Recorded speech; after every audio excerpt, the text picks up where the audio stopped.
देखिए, हम सबको पता है हमारे सनातन धर्म में पितृपक्ष का कितना अधिक महत्व होता है। यदि हमारे पितृ हमसे नाराज होंगे तो हम कहीं भी चले जाएं, किसी को भी मान लें, कितने भी प्रयास कर लें, हम खुश रहने वाले नहीं हैं दोस्तों। श्री शिवाय नमस्तुभ्यम, हर हर महादेव।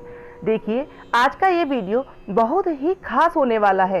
पितृपक्ष में पितरों के लिए हमें क्या क्या उपाय करने चाहिए जिससे कि वो प्रसन्न हो और हमारा पितृदोष पितरों के आशीर्वाद में बदल जाए। पितृपक्ष में पितरों को प्रसन्न करने के लिए खास उपाय करते हैं। तो आज का ये वीडियो उन्हीं खास उपायों के बारे में है, जिसमें हम 5 ऐसे खास उपाय आपके लिए लेकर के आए हैं जिनसे आपके पितृ प्रसन्न तो होंगे ही, साथ में आशीर्वाद भी देंगे। पितृपक्ष से पहले हम इन उपायों के बारे में इसीलिए आपसे बात कर रहे हैं जिससे इन उपायों को आप पितृपक्ष के पहले दिन से ही कर पाएं, ताकि आप अपने पितरों को प्रसन्न कर पाएं और उन्हें तृप्त कर पाएं।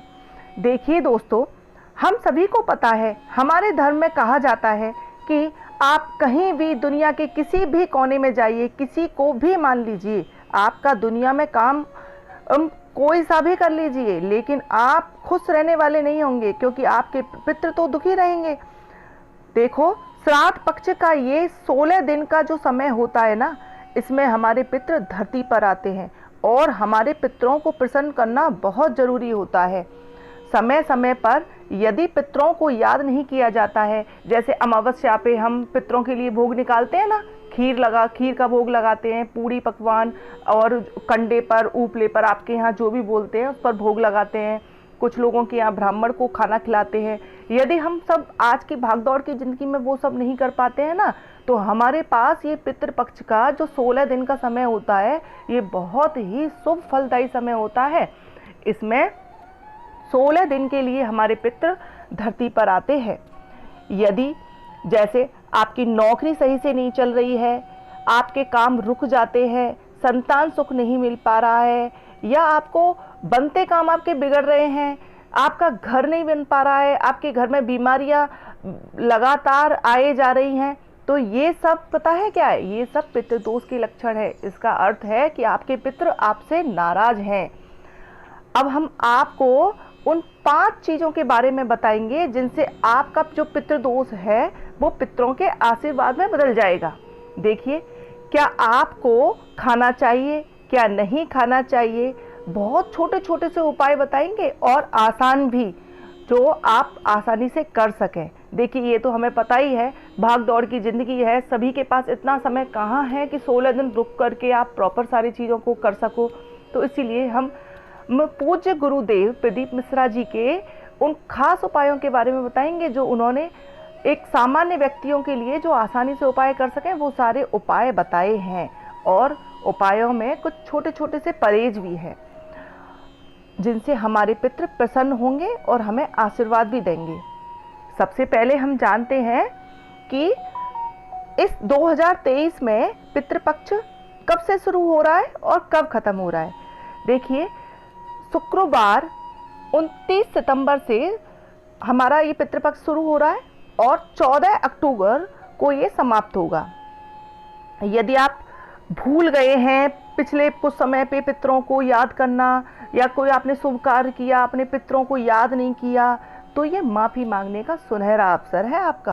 देखिए, पितृपक्ष में यदि कोई पक्षी, कोई जानवर या कोई भी यदि आपके दरवाजे पर आ जाता है ना, तो उसको डांट के नहीं भगाना है, उसे कुछ ना कुछ खिलाना है, जो भी आपके पास अवेलेबल हो। एक तो हम लोगों को कुछ खाना जब भी हम बनाएं तो कुछ एक्स्ट्रा बना के रखना ही है, जिससे कि हमारे दरवाजे से कोई भूखा नहीं जाए।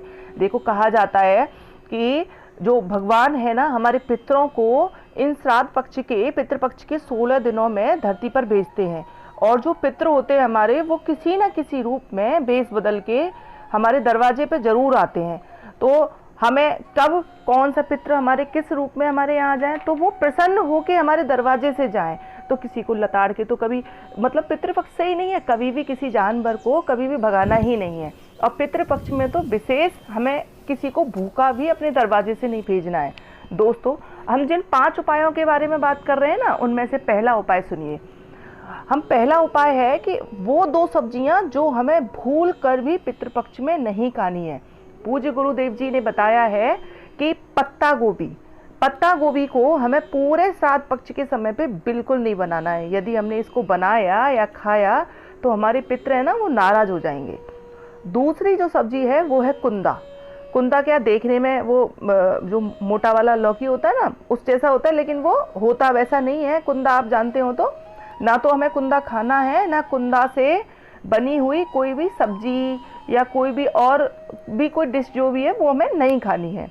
दूसरा उपाय है मटका। मटके से संबंधित उपाय है दोस्तों, जो हमारा ये तो हम सब जानते ही हैं, जो मटका होता है वहाँ पर हमारे पितरों का वास होता है। एक तो हमें सबसे पहली बात ये कि जहाँ मटके का जो स्थान होता है उसको हमें हमेशा स्वच्छ रखना है।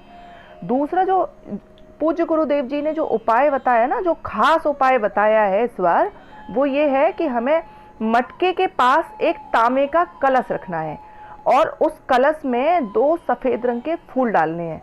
ये हमें कब करना है? जैसे 29 तारीख को श्राद्ध पक्ष शुरू हो रहा है तो हमें 28 तारीख की रात को ये काम करना है हमें, और उसको ढक के रख देना है।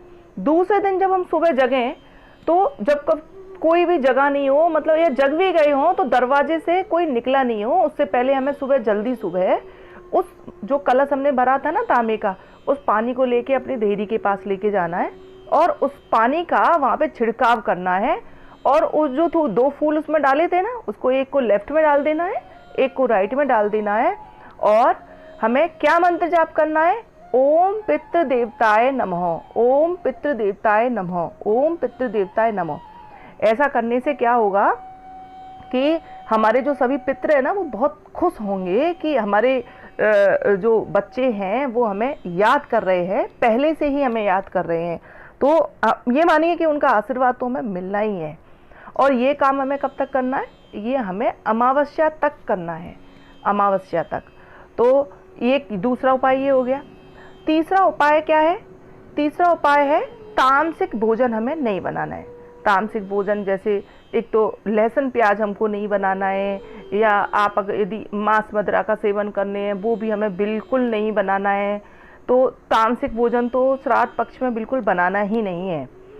चौथा उपाय है कि रोज प्रातः जो सब्जी मिठाई खाना आपके घर में जो भी बनता है ना, कुछ भी आपके घर में बने, तो सबसे पहले हमें क्या करना है? एक तो हम भगवान को भोग निकालते ही हैं। दूसरा हमें हमेशा एक रोटी अलग से देवताओं के लिए 1-2 जितनी आपकी श्रद्धा हो उनके नाम से निकाल के गाय को खिलानी है। उसमें सब्जी खीर जो भी आपके बना हो वो सब उसमें रख करके खिलाना है। देखिए आजकल क्या है कि जैसे कोई बिल्डिंग्स में रह रहा है, वहाँ पे गाय अवेलेबल नहीं होती है या कुछ भी है, तो आप ऐसा कर सकते हैं, आपकी रोटी बन गई है तो आपकी बिल्डिंग के आसपास अगर कोई भी पीपल का पेड़ है या कोई ऐसी जगह है या किसी का पैर नहीं पड़ता है तो वहाँ पर आप उसको ले जा करके रख सकते हैं। देखिए दोस्तों, उसमें एक चीज़ और है, यदि बहुत सारी चीज़ें होती हैं, आप बाहर रह रहे हो किसी वजह से और आप टिफिन वगैरह आ रहा है या कुछ, तो आप और भी कुछ भी खाने का कुछ भी सामान ले जा करके नियम से 16 दिन आपको या तो गाय को खिलाना है, किसी जानवर को खिलाना है, या पीपल के वृक्ष के नीचे रख देना है। उससे क्या होगा? उससे आपके पितृ खुश होंगे। आपका जो मस्तिष्क का जो बोझ है ना, जो टेंशन है, परेशानी है जो आपके जीवन में चल रही है, वो निश्चित कम होंगी और आपको महसूस भी होगा। देखिए दोस्तों, 5वां जो उपाय है, जो खास उपाय है, हो सकता है आप लोग जानते भी हों, जो पूज्य गुरुदेव जी ने बताया है, वो है कि हमको 2 चीज़ों का, अब तक तो हम बात कर रहे थे कि हमें क्या नहीं खाना चाहिए, अब हम बात कर रहे हैं हमें 2 ऐसी कौन सी चीज़ें जो हमें पितृपक्ष में खानी ही हैं। वो 2 चीज़ें हैं, एक है काली उड़द। दोस्तों काली उड़द है ना, काली उड़द की हम दाल बना सकते हैं, उसके पकौड़े बना सकते हैं, या कुछ भी जैसे आपके यहाँ बनती हो वो हमें वो खानी ही है। मतलब चाहे थोड़ी क्वांटिटी में बनाएं, उससे क्या होता है, काली उड़द जब हमारे घर पे बनती है, हम लोग उसको भोजन में लेते हैं ना, उससे पितृ बड़े प्रसन्न होते हैं। आपने देखा होगा जब भी कोई भी पितरों का कार्य होता है ना, तो उसमें उड़द दाल जरूर बनती है। तो तीसरा, उसके साथ दूसरा जो है, एक तो काली उड़द है, हमें वो खानी ही है। दूसरी हमें तुरई की सब्ज़ी ज़रूर खानी है। तुरई की सब्ज़ी जब हम खाते हैं ना, उससे भी पितृ हमारे बहुत प्रसन्न होते हैं। तुरई की सब्ज़ी हमें कोशिश करना है कि हम जैसे एक दिन छोड़ के एक दिन, या जैसे भी, या आपके जिस दिन श्राद्ध कर्म जिस दिन आपके घर में हो ना, जिस दिन आपके जो पूर्वजों का जिस दिन भी अष्टमी नवमी परवा जिसके जो हो उस दिन तो बननी ही चाहिए काली उड़द और तुरई की सब्जी। और तीसरी क्या चीज़ बननी चाहिए? खीर। देखिए दोस्तों, ये तीनों चीज़ें ना, ये तीनों चीज़ें जिस दिन आपके घर में श्राद्ध कर्म हो उस दिन बननी ही है। दूसरा, एक अमावस्या जो सर्वपित्र अमावस्या होती है ना, जिस दिन सारे मतलब यदि आप कोई कार्य किसी दिन नहीं कर पाए हैं तो आप सर्वपित्र अमावस्या के दिन कर देंगे ना, तो भी वो कार्य से आपके जो पितृदेव हैं वो खुश होंगे।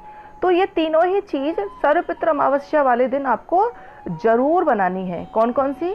काली उड़द, तुरई, खीर। देखिए दोस्तों, अगर आपको ये वीडियो पसंद आई हो तो प्लीज़ कमेंट बॉक्स में पितृदेवताभ्याय नमः जरूर बोलें। और हाँ, यदि आपको कोई भी अगर डाउट हो या आपको कुछ भी पूछना हो, आप कमेंट सेक्शन में जाकर के जरूर पूछिएगा, आपको उसका उत्तर जरूर दिया जाएगा।